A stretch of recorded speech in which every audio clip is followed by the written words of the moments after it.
sliced open. But yeah, as I was saying about Pyramid Head before, I'm really jumping between topics right now, and I'm really trying to just finish the topic. But what I was saying about Pyramid Head before is, yes, he's a monster, and yes, I think he's awesome, and yes, I think they should stop using him! Or at least have a rational explanation other than we'll get more Silent Hill fans to play this game with Pyramid Heads in it. I mean, yeah, that might be true for some fans, but just because Pyramid Heads in it, they will buy it. But is it really true to the spirit of the series? No. I mean, you could put him back. There can be common symbolism, especially considering that there were real Pyramid Heads, so to speak, in the town's past. So if you justified it somehow, then okay. And these Pyramid Heads could be different and show some personal symbolism. For example, in Homecoming, the Pyramid Head would look like a large military knife. So yeah, if you did that, okay, I can dig it, I can dig it, I can dig it. But without justification, it just becomes fan service. And I mean, sometimes it just appears, and it is as Yahtzee says, it stops just short of a tap dancing routine with applause from the audience. It wants me to go that way, I can't go this way. I should go the way it doesn't want me to go, because that's possibly a secret. And then I can also see if my theory about another tower, or guess might be a more correct term, is correct. But yeah, some fans, they like him very weirdly. I mean, like, I want to have sex with him like him. My Pyramid Head. You have seen what that guy does to people, right?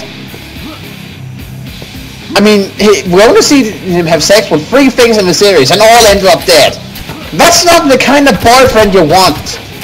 Unless you're like some sort of extreme sadomasochist with immortality.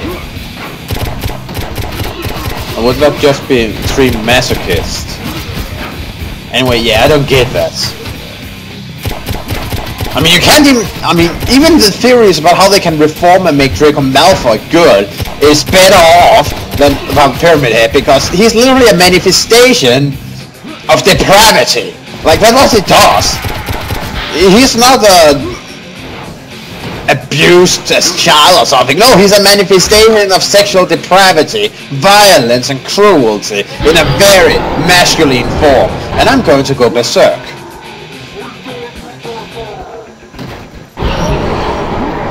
Now I want you to take a good look at my enemies. If you have sex with Pyramid Head, this is what happens to you! You get utterly and completely vaporized!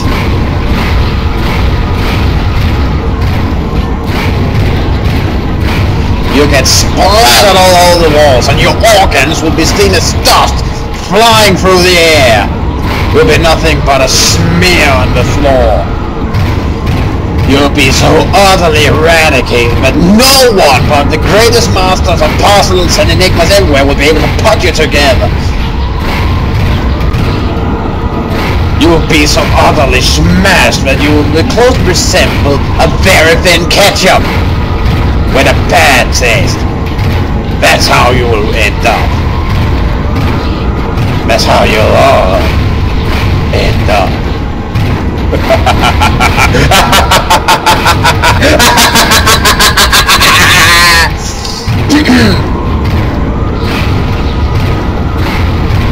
I suppose this is the same group of people who think that Sephiroth is a bishy and they can reform him, despite the guy trying to blow up an entire planet so he could become a god because of his mommy issues. Yes, Sephiroth is a cool villain. I liked him. But come on, people, can't we at least agree that he's an omnicidal maniac, remorseless and cold-blooded after snapping and going completely insane with a megalomaniacal god complex?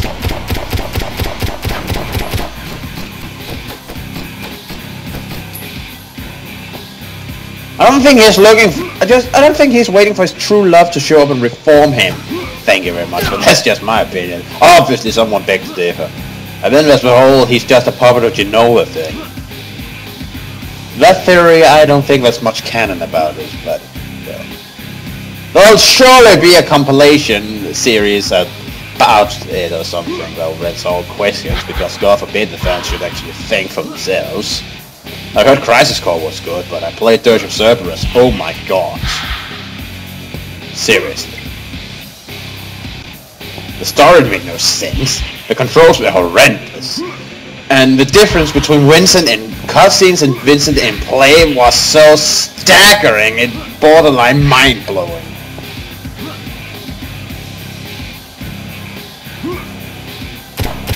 But hey, whatever floats your boat. It's not like it actually matters to me, I just want to point out that it's not really supported by canon. Okay, obviously it matters somewhat to me, else I wouldn't talk about it, but I mean, it's not something I go completely crazy about like some do. And that counts on both sides of the issue, both those who hold strictly to canon and those who, well, let's be honest, more or less invent things out of the whole cloth. Those debates can be utterly stupid. I mean, you're allowed to be a fan about something, but let's draw a line somewhere, okay? It's your fandom, not your religion. Some restraints would appreciate it. The same can be said of some sports fans. I mean, are you serious? It can be crazy. Even here in Denmark, folks throwing fireworks down on the players they don't like. People running in half naked on the field and punching the judge. He became unpopular.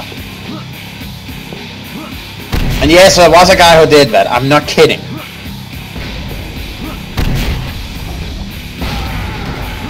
But at least we haven't killed any of our judges or referees, I think they're called in English actually.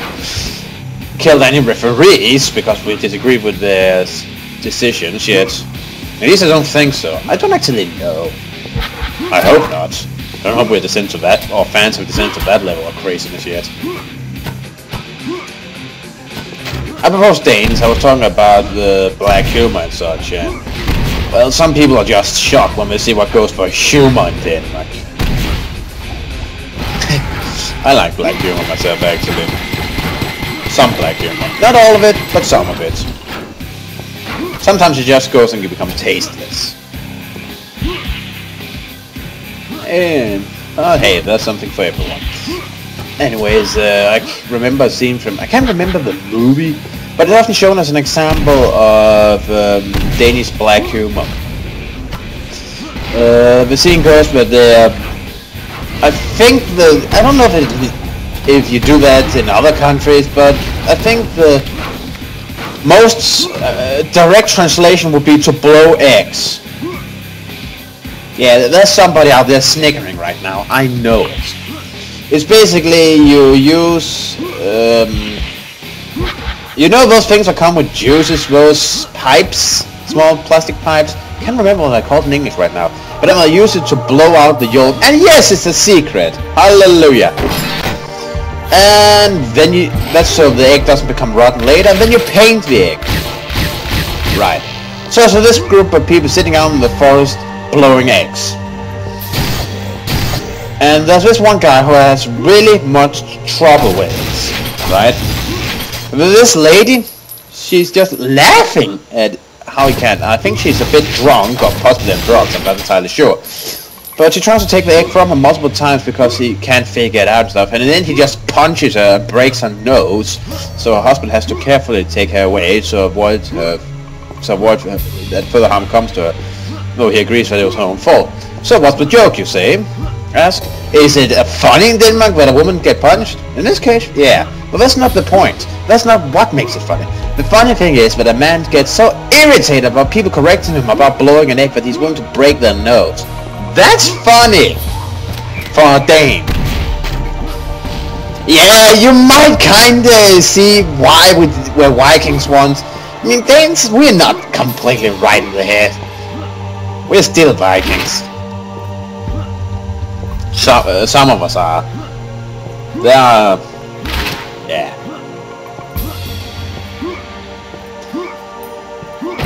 Let's just say we are some Danes that... a bit spineless. But hey, I guess there are stereotypes and nobody can fit it. The stereotype is there for a reason. There is a reason for Danes being known as somewhat crazy.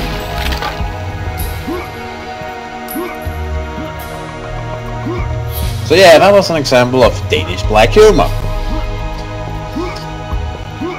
You know, I like the simplicity of this game because much of the time I can talk about just about anything and keep playing at the same time. I'm literally just rambling about whatever comes to mind. That explains the topic jumping, but hey, if you find it enlightening and if you want to talk or discuss any of the things I said, you're most welcome.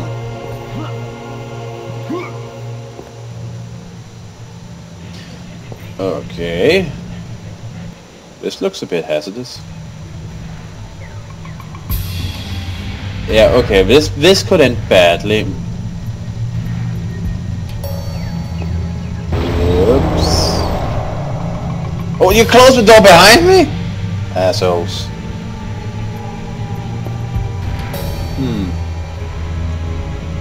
I wonder how one builds across a hallway like that.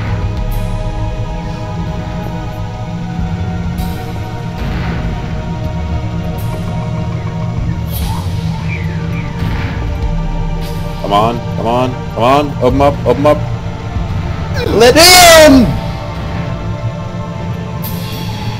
Let me in. Whoa! Whew, with a minimum of damage. Okay. Anyway, yeah, if you disagree with me on any topic or want to talk about it, you're most welcome. As long as you don't descend to pointless name calling. If you think I'm an idiot, tell me. Don't go call me a faggot, communist, Nazi, because I don't think I said anything that would support that accusation, to be honest. If you want to call me names, at least call me something that fits what I'm saying, okay?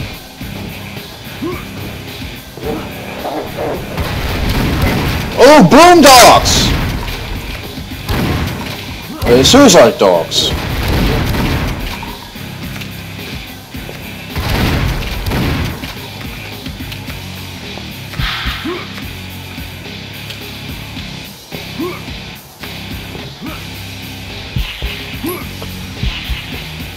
But yeah, and besides, calling me a Nazi communist doesn't make any sense, because the Nazis and the communists weren't exactly the same thing. I mean, if you did a bit of history.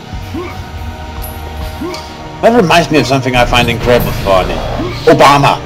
I mean, say what you want about his policies, I don't care, and I don't want to discuss them, because I'm not that much knowledgeable about American politics to actually be qualified to say anything about it. My personal opinion is that it was a bit disappointing, but to be honest, I thought it could be a lot worse. So I started out enthusiastic and ended up being somewhat uncaring about it. But anyway, I'm not here to discuss his policy. What I find funny is all the name calling about him. You know how he's a communist, fascist, Nazist, atheistic, Muslim, gay, non-American, traitorous, scumbag, white people hating, Christian hating, pinko hippie, green fanatic, zealots working for the Jews, trying to impose Sharia law. I mean, seriously, if he were all that, he would be some sort of political super chimera. There's so many of those things people call him that just don't fit together.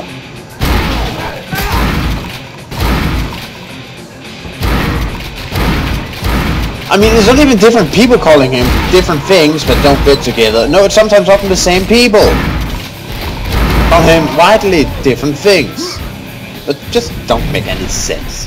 And I find that hilarious, because also if you can't even keep your insults straight, well, let's just say that says something about you.